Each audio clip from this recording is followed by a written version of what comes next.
तो दोस्तों इंडोनेशिया से भारत के लिए एक काफ़ी ज़्यादा बड़ी न्यूज़ सामने निकल कर के आई है। और जैसा कि हमारी ब्रह्मोस एरोस्पेस ने टारगेट रखा है कि ये 2025 से लेकर के 2026 तक केवल अपनी ब्रह्मोस मिसाइल के दम पर लगभग 5 से लेकर के 6 बिलियन यूएस डॉलर के डिफेंस एक्सपोर्ट को हासिल करेंगे।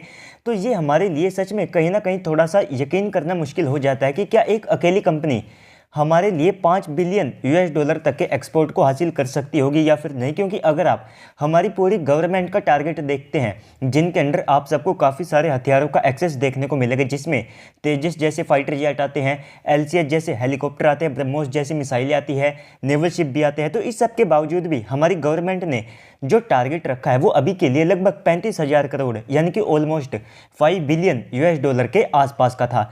लेकिन अब जो न्यूज़ यहाँ पर आई है इससे आप सबको भी यकीन करना पड़ेगा कि डेफिनेटली हमारी जो ब्रह्मोस एरोस्पेस कंपनी है तो ये केवल अपने ही दम पर 5 बिलियन यूएस डॉलर तक के एक्सपोर्ट को अपने देश में ला सकते हैं। तो दोस्तों इसी से रिलेटेड आप सभी लोग अपनी स्क्रीन के ऊपर एक आर्टिकल को देख सकते हैं जहां पर यह बताया गया है कि इंडोनेशिया और भारत के बीच में पहले से ही ब्रह्मोस मिसाइल को लेकर के बातचीत चल रही थी। तो इसको लेकर के कई बार जो मीडिया रिपोर्ट्स हैं ये सामने निकल करके आई थी, लेकिन इस बार यहाँ पर यह बताया गया है कि इंडोनेशिया और भारत इस डील को करने के काफ़ी ज़्यादा क्लोज आ चुके हैं। और ऑलमोस्ट ये जो डील है इसे आप मान करके चल सकते हैं कि दोनों देशों के बीच में ये हो भी चुकी है। अब जो ऑफिशियल कंफर्मेशन है और साथ में डील के ऊपर हस्ताक्षर है वही यहाँ पर करना बाकी है। और बताया जा रहा है कि भारत और इंडोनेशिया के बीच में ये जो डील होगी तो इस डील की जो कॉस्ट है वो लगभग 200 से लेकर के 250 मिलियन यूएस डॉलर के आसपास की हो सकती है, जिससे ये हमसे लगभग 30 से लेकर के 40 की संख्या में जो ब्रह्मोस मिसाइल्स है इनको शुरुआत में खरीद पाएंगे और भविष्य में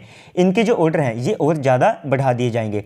तो इंडोनेशिया भारत के लिए एक काफ़ी ज़्यादा बड़ी मार्केट हो सकता है, क्योंकि अगर आप फिलीपींस को इस पूरे रीजन के अंदर देखते हैं तो आप सबको देखने को मिलेगा कि फिलीपींस काफ़ी ज़्यादा तेज़ी से लगातार हथियारों को खरीद रहा है और इसके चलते ये हमारे लिए एक काफ़ी ज़्यादा बड़े मार्केट के तौर पर आएंगे। क्योंकि अगर आप इनके कंपैरिजन में फिलीपींस को देखते हैं तो फिलीपींस ने लगभग 2019 में 29% ज़्यादा हथियारों को खरीदा। इसके बाद साल 2022 आता है जिसके अंदर इन्होंने लगभग 40% ज़्यादा हथियारों को खरीदा। तो 29 से लेकर के 40 तक का जो डिफरेंस है ये लगभग आप सबको 10 से लेकर के 11% के आसपास का देखने को मिलेगा। वहीं पर जो इंडोनेशिया है इन्होंने 2021 में हथियारों को खरीदने की जो ग्रोथ है उसे लगभग 29% के आसपास का किया और 2022 में ये बढ़ करके 70% के आसपास की हो गई। तो यहीं से आप सब क्लियरली आइडिया लगा सकते हैं कि ये कितनी ज़्यादा तेज़ी से हथियारों को खरीदने में पैसा खर्च कर रहे हैं। और इंडोनेशिया आपको पता होगा कि साउथ कोरिया के KF-21 फाइटर जेट के अंदर भी हिस्सेदार है और ये कई प्रकार के जो फाइटर जेट्स हैं इनको भी इस्तेमाल करते हैं। तो इस कारण से इंडोनेशिया इस पूरे रीजन में काफ़ी ज़्यादा तेज़ी से अपनी सेना को मजबूत कर रहा है, क्योंकि इनको अब डायरेक्टली चाइना से थ्रेट मिलने लगे हैं।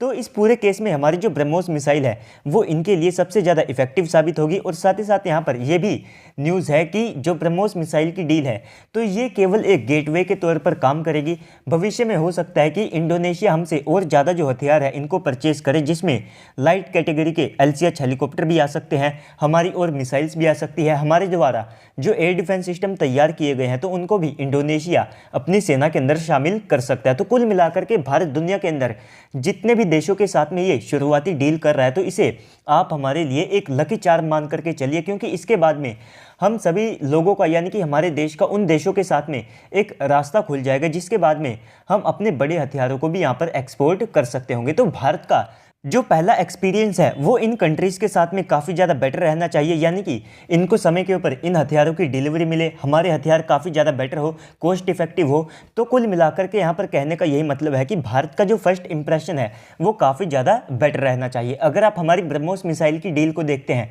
तो इसको देखते हुए आप सब कह सकते हैं कि ये काफ़ी ज़्यादा बेटर रहा भी है। सबसे पहले तो हमारी HAL ने अपने जो ALH हेलीकॉप्टर के जितने भी इनको ऑर्डर मिले तो उनको टाइम से पहले या फिर टाइम के ऊपर डिलीवर किया। हमारी ब्रह्मोस मिसाइल की जो डिलीवरी है वो भी हमने फिलीपींस को कर दी है।